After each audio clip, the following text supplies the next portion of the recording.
kepada kepolisian. Mahfud menyebutkan pada saat ini penyidik tinggal mencari bukti dan menetapkan tersangka. Al-Zaitun itu kan sudah masuk penyidikan. Itu biar penyidikan untuk masalah taruhlah penistaan agama itu biar dilanjutkan oleh Polri, oleh Bareskrim sejauh mana itu benar.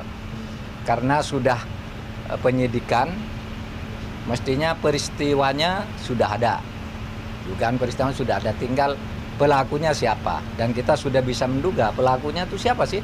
Kan yang diperiksa dan disebutkan di dalam kasus itu ya orang itu. Ya nanti mungkin dalam waktu tidak terlalu lama.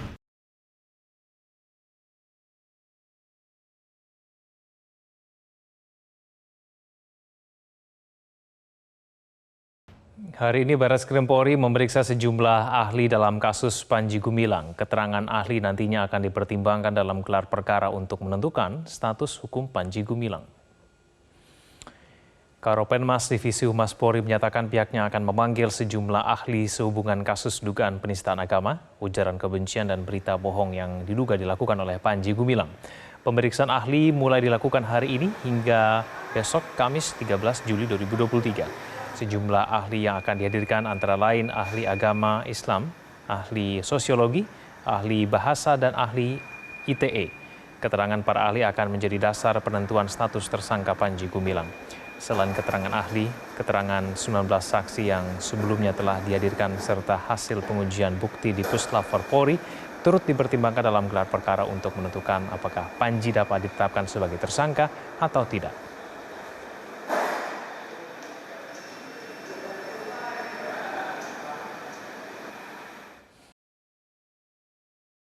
8 hari pasca naiknya status perkara kepenyidikan terhadap pemimpin Ponpes Al-Zaitun Panji Gumilang masih terus berlangsung. Lantas bagaimana perkembangan penyidikan Panji Gumilang?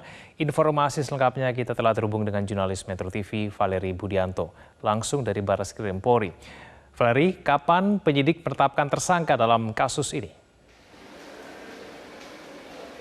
Ya, Egan, hingga saat ini masih belum ada informasi resmi terkait kapan tersangka dalam kasus Panji Gumilang ini ditetapkan. Namun dipastikan tersangka akan ditetapkan dalam waktu dekat. Kita ketahui bersama sejak status perkara dinaikkan ke tahap penyidikan 8 hari yang lalu, memang Bareskrim Polri menegaskan belum ada tersangka yang ditetapkan.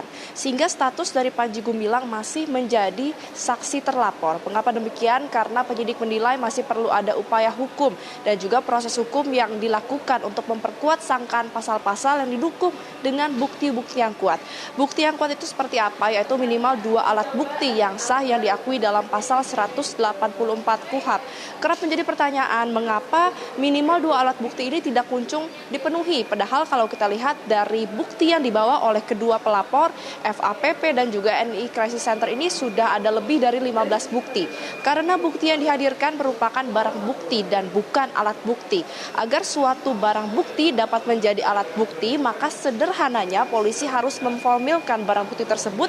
Salah satunya adalah pada Kamis pekan lalu penyidik sudah menyerahkan bukti-bukti yang dibawa oleh kedua pelapor tersebut kepada Puslap Polri untuk dilakukan pengujian apakah memang hasil rekaman video dan juga tangkapan layar ini merupakan video yang asli dan bukan hasil rekayasa. Jika memang video tersebut asli, maka keabsahannya akan diakui di persidangan dan juga dapat menjadi alat bukti. Selain itu, sebagai bagian dari proses penyidikan, hari ini Bareskrim Polri juga melakukan pemanggilan terhadap sejumlah ahli. Di antaranya ada ahli ajaran Islam, ahli ITE, ahli bahasa, dan juga ahli sosiolog. Meski demikian, memang terkait siapa identitas ahli masih enggan untuk diungkap oleh penyidik.